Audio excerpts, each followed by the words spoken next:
Yan ang sinasabi ko na Bili, yung lugar na kung saan napakasukal ng lugar na yan. Maraming puno ang dati ay punong-puno yan, yung maliit na yan. Halos 100 square meter lang yan. Punong-puno ng puno yan, malalaking puno. Tulad yung tugop na yan, yung tugop na yan. Ganyan kalalaki. Tapos dikit-dikit yan dyan.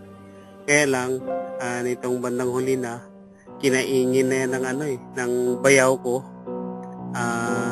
Yung bayaw ko na kailan na namatay. Halos buwan yan, kinalbo niya yung lugar na yan. Tapos tinaniman niya ng mga nyog, tinaniman niya ng mga saging. Tapos itong puno na to, ang tawag dito, yan, yung mga ganyan, no. Ang tawag, Mibili na yata ang tawag dyan. Dami dyan. Kung sabagay, sakop na ng lote ko yan eh.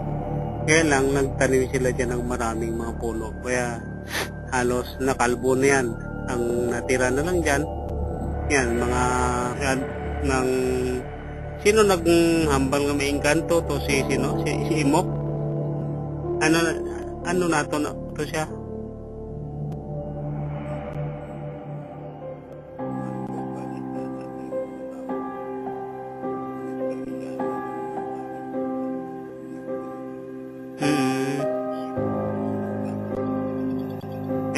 Tapos ng kwanto siya ng albularyo to siya. Ambal niya may kuwang kunuda, may mga star na engkanto sa dili.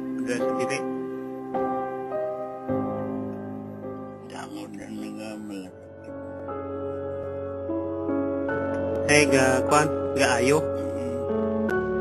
Muto galing nga may nakita ko da sa mga puno sang tugop. May nakita ko da nga mga mga sinsilyo, nakita ko to mga mga genuine. Tapos mga saway nga sintapos lang eh.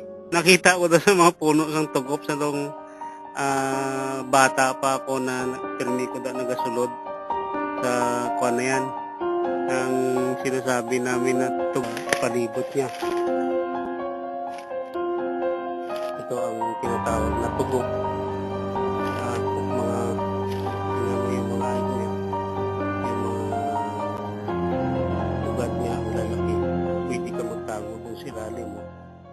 Diyan ako nakakuha ng mga barya na mga genuine, tapos mga saway. Ngayon, meron ako nakikita doon sa ilalim. Ano kaya yung nakikita ko doon sa ilalim? Ayun, nakikita siya.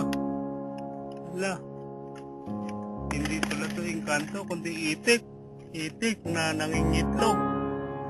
Ay, mayroong nangingitlog doon sa ilalim ng puno ng tugop.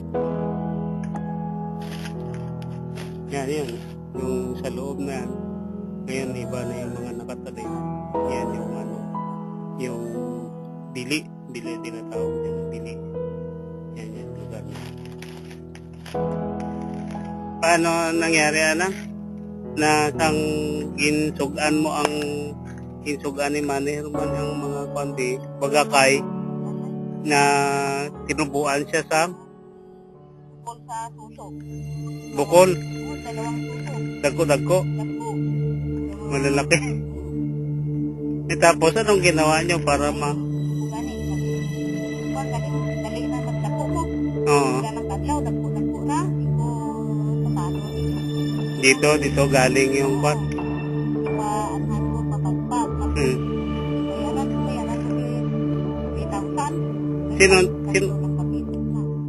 Saan mo binayaran? Dili, isapoy lang.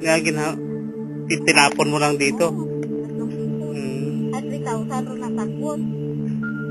Sabi nila sa panahon ni Gimong, pag mayroon kang may sakit o kaya na engkanto, pupunta ka daw dito sa mga puno dito, tapos si Gimong maglalagay ng mga mga barya ng, tapos para matubos ka, para gumaling ka sa sakit mo.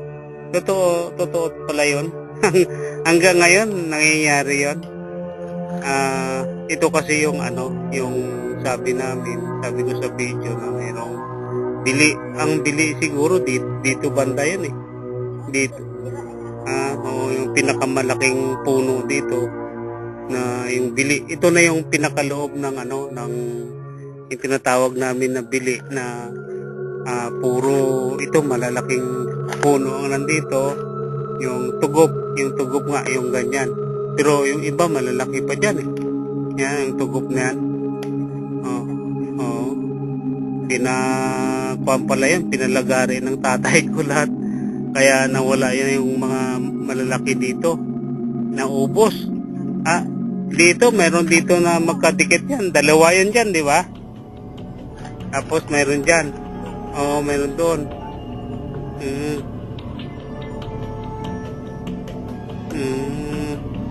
Kaya talagang ito, ang pagpumasok ka dito noon, talagang ang lalaki ng puno dito. Kaya yung mga nagpabuldos ng na dito sa lugar na to, hindi nila magalaw-galaw ito dahil takot sila dito. Pero nitong bandang huli, medyo ito, kuha na ngayon.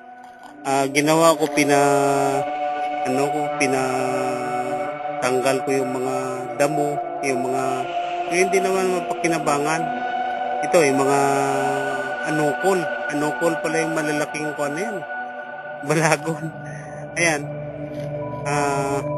Pakita ko sa inyo yung anukol. Malalaking yan. Ito. Ang sample ng anukol.